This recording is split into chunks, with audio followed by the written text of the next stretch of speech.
access layer. Okay? So, access layer, dito nangyayari yung layer 2 switching.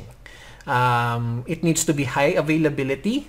Ano ibig sabihin nito? Maraming ports. I will explain this one on the next slide.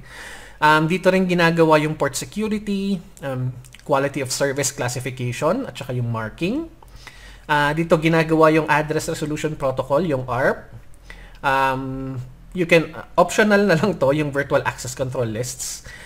Dito rin natin ginagawa yung spanning tree and power over Ethernet. Ano yung power over Ethernet? It's, itong telepono na to can draw its power galing doon sa switch. Okay? Hindi na niya kailangan ng adapter. Lahat yung power na requirements niya, kukunin niya doon sa cable na nakakonect sa switch mo.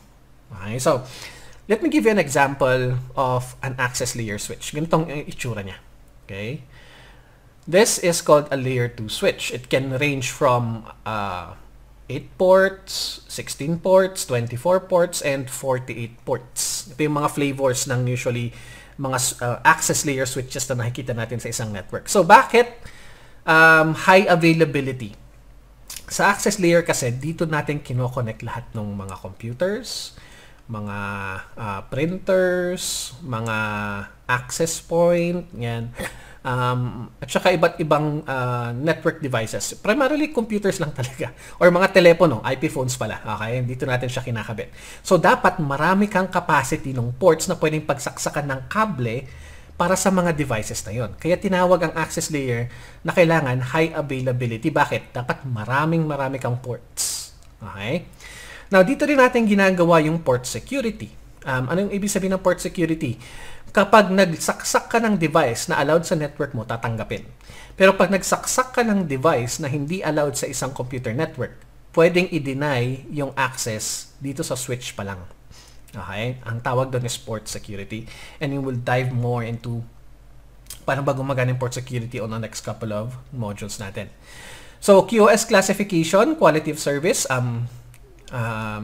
Pinaka-best explanation ko sa inyo dito is telepono and computer. Okay? Pag sinaksak mo ang telepono at sinaksak mo ang computer, magkaiba ang network requirements ng mga to. Okay? Sa telepono, it needs to be very fast. Yung data needs to be very fast. Sa computer, the data can be very slow pero reliable. Kung naalala niyo yung TCP/UDP, okay natin, yun basically ang difference. QoS, basically, ano bang dapat unahin sa network? Yung transmission ng voice o yung transmission ng computer? Siyempre, in a regular setting, mas inuuna natin ang voice. Bakit? Kasi pag nakikipag-usap ka sa ibang tao, kailangan instantaneous yung pag-uusap ninyo. Okay? Yung sa computer, pag hindi nag-load yung webpage, anong gagawin mo? Refresh. So, hindi masyadong critical yung delivery ng data. So, yun ang ibig sabihin ng QoS. Ano ang mas uunahin nating transmission sa network? Yung mga critical data transmission ba o yung mga low critical data transmissions. So, yan ang ibig sabihin ng QoS. And we will dive more to QoS. May sariling module yan eh. Okay? Now, dito rin ginagawa yung address resolution protocol, yung IP address to MAC address mapping. Yan, dito yan ginagawa sa access layer. Virtual access control lists, bihira tong gamitin in real life. Pero you can put rules, okay? Or access control lists sa switches. Spanning tree, I will explain this one mamaya. Okay? Pero spanning tree basically means dapat walang loop sa network natin and may sariling module to. Huwag kayong mag-alala. Okay? And also power over Ethernet. So, pag nagkabit tayo ng telepono dito sa isang port, okay?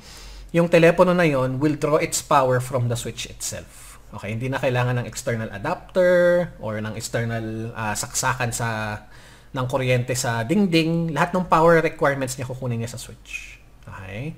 Yan ang access layer.